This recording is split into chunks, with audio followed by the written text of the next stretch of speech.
হাসরের ময়দানে ফুলসিরাতের 7টি ধাপ রয়েছে। 7টি ধাপে 7টি প্রশ্ন করা হবে। সেই প্রশ্নগুলি কি কি? প্রশ্নের উত্তর দেওয়ার পর উপরে কে আমাদের জন্য অপেক্ষা করবেন, তারপর ফেরেশতারা আমাদের সঙ্গে কি করবেন। আপনারা যদি এই 7টি প্রশ্ন জানেন তাহলে অবশ্যই আমাদের ভিডিওর কমেন্ট বক্সে জানাবেন। আর যদি না জানেন তাহলে ভিডিওটি শেষ পর্যন্ত দেখুন। আসসালামু আলাইকুম ওয়া রাহমাতুল্লাহ। আরবিতে সিরাত অর্থ পথ বা রাস্তা, যার অর্থ ফুলসিরাত হচ্ছে সেই রাস্তা যা জাহান্নামের উপর দিয়ে যায় এবং যা চুলের চেয়েও চিকন, আগুনের চেয়েও গরম এবং তরবারির চেয়েও ধারালো। কিয়ামতের দিন প্রত্যেক মাখলুককে সেই পুল অতিক্রম করতে হবে। যারা জাহান্নামী হবেন তারা তাদের ঈমান ও আমল অনুযায়ী স্বাচ্ছন্দ্য অথবা কষ্টের সাথে সেতুটি অতিক্রম করে জান্নাতে চলে যাবে এবং যারা তাদের আমলের কারণে জাহান্নামে থাকবে তারা সেতু থেকে পড়ে গিয়ে জাহান্নামে পতিত হবে। ঈমানদারদের জন্য সেই সেতুটি একটি সুন্দর উপত্যকায় রূপান্তরিত হবে, যেখানে তারা কোনো সমস্যা ছাড়াই অতিক্রম করে জান্নাতের দরজায় পৌঁছে যাবে। ঈমানদারদেরকে তাদের কর্ম অনুযায়ী নূর বা আলো দেওয়া হবে, যার আলোতে তারা সেই পুলের মধ্য দিয়ে পথ নির্ধারণ করবে। তাদের মধ্যে অনেকে প্রবল বাতাসের মতো দৌড়ে পার হয়ে যাবে, তারপর অনেকে হাঁটুতে ভর দিয়ে পার হবে এবং অনেকে হামাগুড়ি দিয়ে পার হবে। নবী করিম সাল্লাল্লাহু আলাইহি ওয়াসাল্লাম বলেন, আমি এক রাতে এক অদ্ভুত দৃশ্য দেখেছি। আমি দেখেছি আমার উম্মতের মধ্য হতে একজন ফুলসিরাতের উপর বুকের উপর ভর দিয়ে টেনে টেনে পার হচ্ছিল এবং কখনো হাঁটুর উপর ভর দিয়ে চলতে থাকে। এমন সময় তার কাছে সেই দরুদ পেশ করা হলো যা দুনিয়াতে আমার জন্য পাঠ করেছিল। সেই দরুদের ফজিলতের কারণে সে উঠে দাঁড়াতে সক্ষম হয় এবং দ্রুত ফুলসিরাত পার করতে পারে। আখিরাতের সময় অনুযায়ী ফুলসিরাতের দূরত্ব 3000 বছর। এক রেওয়াতে বলা হয়েছে যে জাহান্নামে 7টি পুল রয়েছে, প্রত্যেক পুলের মাঝে দূরত্ব 70 বছরের সমান এবং প্রতিটি পুল তলোয়ারের মতো ধারালো। এর উপর দিয়ে অতিক্রমকারী দলগুলোর মধ্যে প্রথম দলটি চোখের পলকে পার হয়ে যাবে, দ্বিতীয় দলটি বিদ্যুতের মতো পার হয়ে যাবে, তৃতীয় দল ঝড়ো বাতাসের মতো পার হয়ে যাবে, চতুর্থ দল পাখির গতিতে পার হয়ে যাবে, পঞ্চম দল ঘোড়ার মতো পার হয়ে যাবে, ষষ্ঠ দল দৌড়ে চলা মানুষের মতো পার হয়ে যাবে, সপ্তম দল পথচারীর মতো পায়ে হেঁটে পার হয়ে যাবে। তাদের সবার শেষে একটি দল অবশিষ্ট থাকবে। যখন তাদেরকে যেতে দেওয়া হবে তারা ফুলসিরাতের উপর তাদের পা রাখবে, কিন্তু তাদের পা কাঁপতে শুরু করবে, তাই তারা হাঁটু গেড়ে বসে পড়বে। অজ্ঞতা তারা হাঁটুতে ভর দিয়ে চলতে শুরু করবে এবং জাহান্নামের আগুনে স্ফুলিঙ্গ তাদের পায়ে এবং পায়ের তলা পর্যন্ত পৌঁছাবে।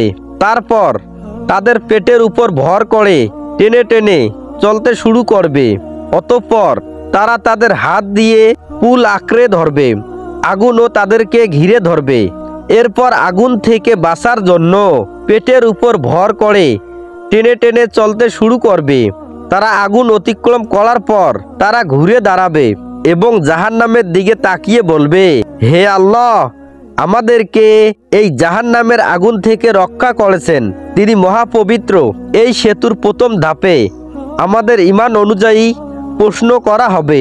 আমাদেরকে ঈমানের আরকান সম্পর্কে জিজ্ঞাসা করা হবে, যার মধ্যে আল্লাহর প্রতি ঈমান, ফেরেশতাদের প্রতি ঈমান, পবিত্র গ্রন্থের প্রতি ঈমান, সকল নবী রাসূলের প্রতি ঈমান, আখিরাতের প্রতি ঈমান এবং ভালো মন্দ ভাগ্য বিশ্বাস, এই সকল প্রশ্ন থাকবে। যখন কেউ এই সমস্ত প্রশ্নের উত্তর দিতে সফল হবে তখন তাকে পরবর্তী ধাপে পাঠানো হবে, যেখানে তাকে নামাজ সম্পর্কে জিজ্ঞাসা করা হবে সে পূর্ণ নামাজ পড়েছিল কিনা। যারা তাদের নামাজ সঠিকভাবে আদায় করবে তাদের নামাজ তাদের জন্য একটি নূর হয়ে যাবে, যা তাদেরকে পরবর্তী ধাপের পথ দেখাবে। অতঃপর তৃতীয় ধাপে তাদের জাকাত সম্পর্কে জিজ্ঞাসা করা হবে।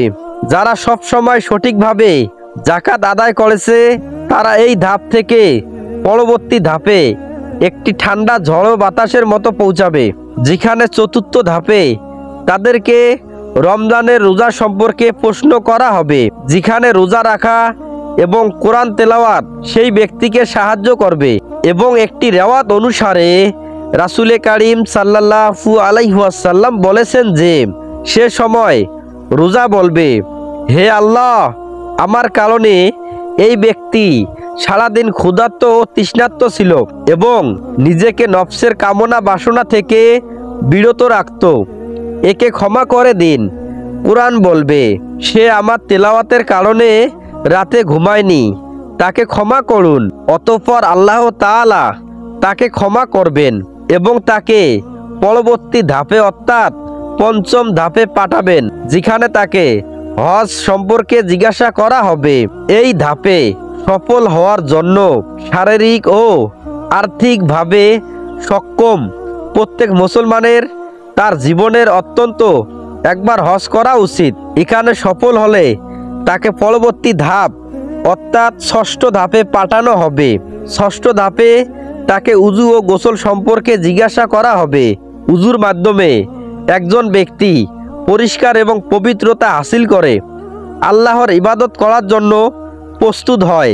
তাই শিশুদেরকে অল্প বয়সেই উযু ও গোসল সম্পর্কে শিক্ষা দেওয়া জরুরি, যাতে কিয়ামতের দিন ফুলসিরাতের এই ষষ্ঠ ধাপে সফল হয় এবং পরবর্তী ধাপ অর্থাৎ সপ্তম ও শেষ ধাপে পৌঁছাতে পারে। সপ্তম ও শেষ ধাপে তাকে বান্দার হক সম্পর্কে প্রশ্ন করা হবে, যেখানে সফলতা নির্ভর করবে আমরা আমাদের নিজের পিতামাতা, আমাদের বন্ধুরা, আমাদের সন্তান, আমাদের প্রতিবেশী, বন্ধু বান্ধব এবং আত্মীয়দের সাথে কিভাবে আচরণ করি তার উপর। যদি কেউ অন্যের হক নষ্ট করে, যেমন অন্যের ধন সম্পদ আত্মসাৎ করা, চুরি করা, ডাকাতি করা, কাউকে গালি দেওয়া, কারো গীবত করা, তাহলে তার জন্য এই ধাপ অতিক্রম করা খুব কঠিন হবে এবং তারা তা অতিক্রম করতে পারবে না। কিন্তু যারা এই শেষ প্রশ্নেরও সঠিক উত্তর দিয়ে দেবে তারা সেই স্থানে পৌঁছে যাবে, যেখানে হযরত মুহাম্মদ সাল্লাল্লাহু আলাইহি ওয়াসাল্লাম তাদের জন্য অপেক্ষা করতে থাকবেন এবং তাদের স্বাগত জানাবেন, যেখানে তাদের জন্য দুটি পানির ফোয়ারা থাকবে, যার পাশ হীরা জহরত দ্বারা তৈরি করা হয়েছে। তারা একটি ঝর্ণায় গোসল করবে এবং অন্যটি থেকে পানি পান করবে। তারপর তারা জান্নাতের দরজায় পৌঁছে যাবে। জান্নাতের দরজায় ফেরেশতারা সেখানে তাদের স্বাগত জানাতে থাকবে। তারা জান্নাতে পা রাখবে এবং এমন এক অস্তিত্বহীন জীবনে প্রবেশ করবে যা কখনো শেষ হওয়ার নয়। আল্লাহ তাআলা আমাদেরকে এমন নেক আমল করার তৌফিক দান করুন, যার ফলে আমাদের ফুলসিরাত পার হওয়া অতি সহজ হয়ে যায়। আমিন। প্রিয় বন্ধুগণ, এই রকম নিত্য নতুন ভিডিও পেতে আমার এই ছোট্ট চ্যানেলটি সাবস্ক্রাইব করে পাশে থাকবেন ইনশাআল্লাহ। আসসালামু আলাইকুম ওয়া রাহমাতুল্লাহ।